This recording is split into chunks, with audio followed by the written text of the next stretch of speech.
We're hovering around Boris and Nick Dubois here at the Enfield Jobs Fair, and what we're hoping to do, actually, we're going to be interviewing Boris later on and asking him about his thoughts on what's going on in the high street and what's going to happen when he actually gets re-elected, hopefully, and what his views are and what he's going to do with regards to the high street. The Enfield Jobs Fair is massive. There's loads of local businesses here with lots of vacancies in jobs available, and lots of the young youths here as well that are out here looking for a job. So it's packed. Boris has just done a brief speech earlier on to the audience. So if you are interested in getting a job in around Enfield, then this is the place to come. Why not come along and find out more from all the local businesses?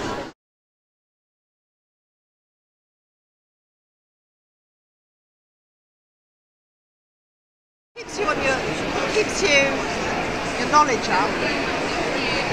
Barclays, loving social media, love Barclays because we bank with them and they look after us really well. So we're here at the Enfield Jobs Fair today. Yes. What do you hope to get out of it? Loads of good applicants to come and join the team. Okay, so what sort of people are you looking for? Anyone really from GCSE upwards, and I've had a real active interest, loads of CVs being given in. Brilliant. So it's really exciting. Fantastic. What sort of jobs are available then? Anything from cashier, admin roles, right up the career ladder. Fantastic, excellent. Well, I hope you have a great day. Has Boris been to see you yet? Not yet. I'm sure he'll be along. That's good. So how's it going today, Nick? Are you delighted with the Enfield Jobs Fair? Well, I'm really, the reason I hesitate is because a lot of people are here, it does mean there's a lot of people looking for work.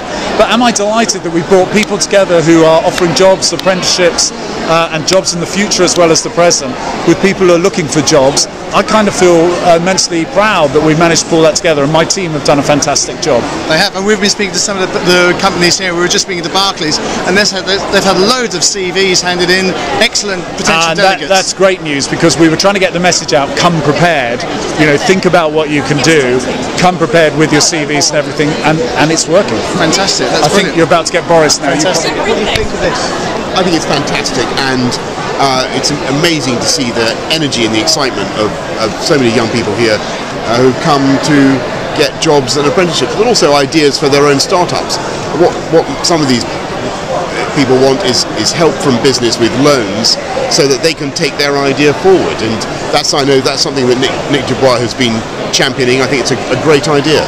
But what it shows is the incredible range and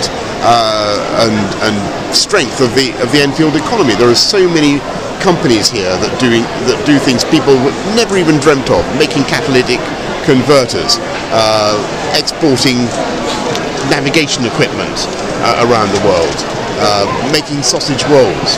Is this something that you consider doing at City Hall?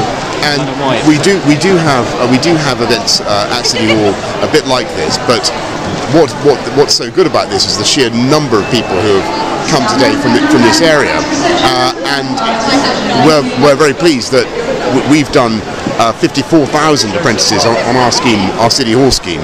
But what I'd love to, my message to all Enfield businesses and anybody who thinks they might have capacity is please take on a young person if you possibly can, because now is the time to get them onto your books when the economy is going through a tough time, and they will prove fantastically beneficial to your business. All the evidence is that the more apprentices you can take on, the more productive your firm will be, and the more loyalty there will be in your staff. So we hope very much that we can get up to 100,000 and then 200,000. And once you've got the 200,000 apprenticeships in London, you're really starting to make a big difference to youth unemployment.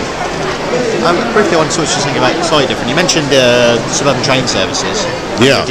Yeah. Well, let me tell you. One of the things we want to do, I'll take you to Seven Sisters, because you should come with me to Seven, because you meet a nice chap there who is running the station, and he said he begged me to take over the service, because we don't, as everybody knows, we don't run those overground rail networks. London has a divided transport system, and what he was saying was, he was absolutely convinced that TfL could provide a better and indeed a cheaper service if we were allowed to amalgamate.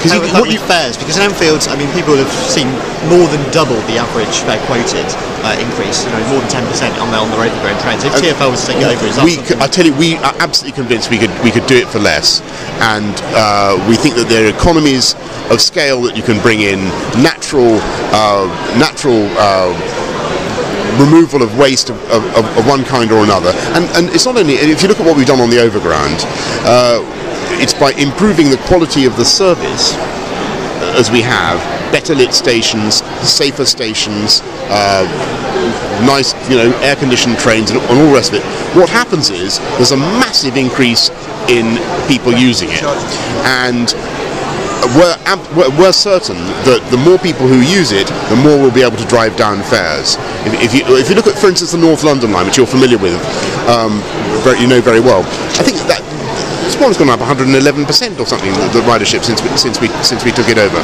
Now imagine if you consider that in the next 8 years, the growth projections for rail usage in London are anyway going to be 33%. It's going to go up 33% in 8 years. There's a massive opportunity for us in this city now, not just to force all those people onto the same old service, but to have a proper integration between TfL and the overground and produce a world-class metro-style service where we're absolutely confident the fares would be lower.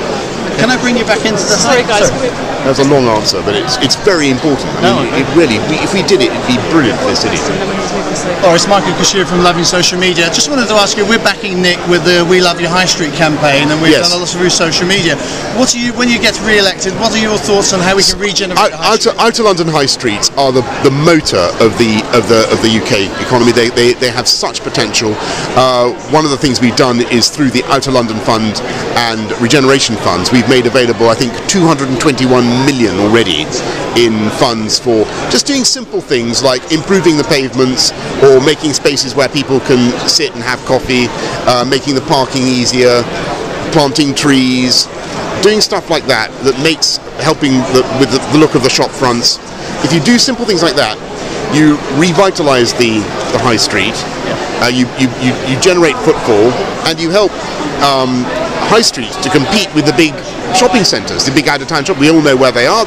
We all love to go to them, but I'm afraid if people just go to the shopping centres, then high streets will suffer. So we believe very, very passionately in investing in high streets. It's part of what we call putting the village back into the city. Right. Excellent. Thank you. Best place for us to answer this. I was trying to look up how many followers there are on Twitter. I think about 38. Do you use it yourself, Boris, or do you? I'm an avid believer in it. Let's put it that way. Thanks ever so much. Yeah, Thanks I'm for an avid believer in it. Well done. Nice to see you. Thank you, Boris. Thank you.